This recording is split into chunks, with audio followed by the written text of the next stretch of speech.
Rekod mago nyakwaro mugwadhiani motende kod weche mag do weyo jakedo ne ratich oganda mabende osebedo ka soko wang' sirikal Morara Kibaso gi omenda ma chieng' maromo siling 50,000 kendo chiko ni ibiro ng'e ka en kod ketho tarik 4 mar dweni e kinde ma gibiro duoko penjo wi ketho ma oket kuomgi. Magi timore e kinde ma kweth mag rowere bende ne obedo akich alwora mar doho ma Milimani ka gidwaro mondo we Morara thuolo.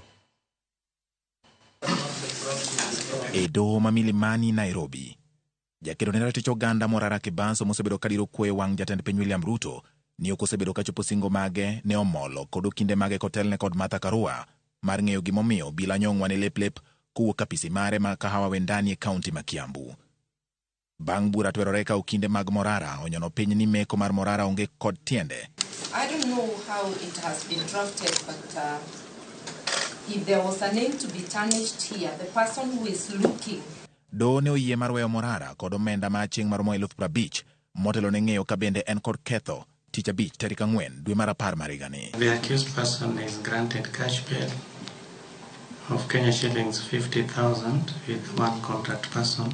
Issued to be delivered on 4th of October this year at 2 p.m. Oko mar doho, kweth mar rowere nobedo akicha ka gichiko itgi ni gima timore doho. Dwaro margi en mondo we Morara thuolo.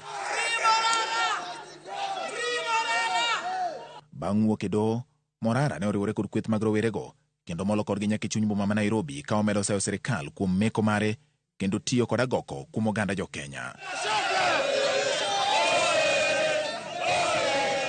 Kata obedo ni obila noke e chuny boma ma Nairobi mondo rowere kik roch chenro mag arita, Morara manocherore e apeyini e chuny boma ma Nairobi ka otene kod kweth mag rowere oseyo sirikand Kenya Kwanza ka okoni en onge kod ketho kendo pod obiro medo chung' motegno e kedo ne ratich oganda jo Kenya.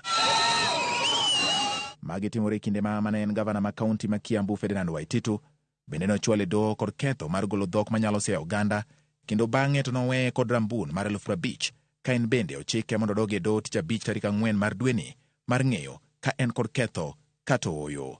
George Bati, Ramogi TV.